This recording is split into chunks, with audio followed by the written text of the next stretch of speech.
We have Kevin McHale here. How are you doing tonight, dear? I'm good. How are you? I'm doing well. Here to kick off Pride. Okay. Now, you've done so many roles. I mean, like, for me, Pride is about activism and also being first and foremost. Like, you played your character on Glee was in, a wheelchair, and then we're going to get into your single in just a moment. I want to get to that, but tell me what it is to be here tonight and working and seeing this film 5B.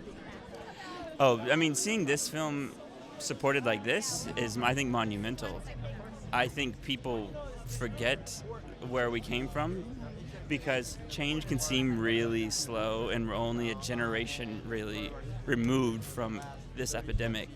And to remind ourselves, to remind people that are younger than us that we need to keep the awareness, keep the word out, let people know how it wasn't that long ago and the devastation people had to live through to get here is very important. And I think this is a reminder for all people who are in any sort of minority group that has been marginalized. I mean, it's a collective effort, and this is just one story of that, and this leads to something else. They're all links in a chain, and I think people we have to remind ourselves because we can get weighed down by the terrible things that are going on every day. Absolutely. Not to get too political, but it's a fun weekend, but it's going to be that type of atmosphere. It's going to be some of the time. That's why we have Pride, though. I think the number one most important thing, like you said, about Pride, yes, is activism, is knowing your history, knowing why we have this in the first place. And people had to fight to have this, just to be themselves, to be able to walk down the street and be like, this is who I am, these are the people that I love, and be surrounded by people that are like them and people who support them that aren't like them. And that, I think, is the number one thing about Pride. Well, tell us how you got involved with that. I mean, everyone knows you're like the realtor guru of Hollywood, but what made them be like, hey, we want that handsome man on TV with us too? Well, thank you so much. So I'm part of the largest sales team in California, number 1 in California, number 5 in the country. And so CNBC approached our team about doing this show, and we go into homes that are difficult to sell.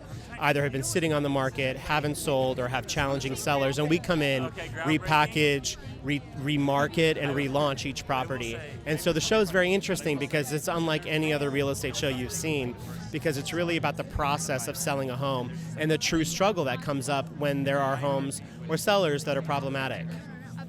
Wonderful, wonderful. I can't wait for that. But tonight we are here to celebrate the premiere of 5B. Now, being the fact that we are at LA Pride and you are a commissioner here in West Hollywood, what does that mean for you to be here tonight? Well, this is huge for me because I'm a commissioner for the city, but I'm also someone who pays attention to my history. And this film is so important because there's a whole generation before me that was wiped out. They don't exist anymore. And oftentimes, it's hard to not get emotional when you talk about this because so much of that history is gone. And I think it's important for this film to exist so we recognize it, acknowledge it, and learn from those lessons. So I'm hoping that people see this film and realize that it wasn't too long ago that there weren't a lot of options for people. And I hope that we acknowledge the people that came before us, that we celebrate them, and we tell their stories.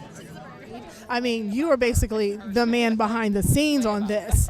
I mean, Johnson&Johnson is a huge contributor, and I mean, hats off to them for this opening night. Tell me, what made you come out tonight to get involved and be the face of the company? Well, and I'm not in front of the camera that often, but I think it's so important for people to hear this story. This is a story that needed to be told. And J&J is a company that's been involved with nursing and with promoting nurses for decades now.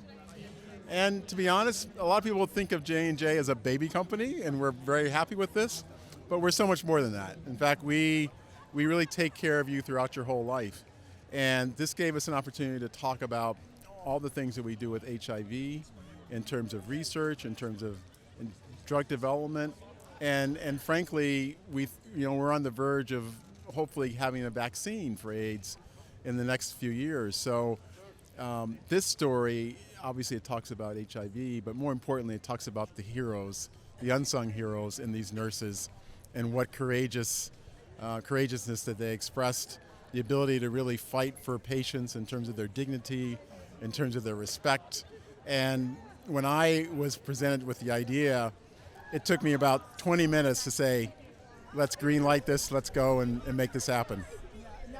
I'm glad that you said it, because a lot of people don't realize that Johnson & Johnson is behind the scenes on so many things in the forefront. Now, when this was occurring, the hospitals were using the Johnson & Johnson products. Yeah. Most people would have turned away. Yeah. Can you give us a little history? I mean, before your time. Yeah. The history behind like how they were like, no, we're going to help out. Let's equip this. This is part of who we are as Johnson & Johnson. We are a company that goes fearlessly to the front lines, and so this is very normal behavior for us. So whether it's a national disaster or a situation where there's a medical emergency, you will always find Johnson & Johnson and our products there. So this is no different.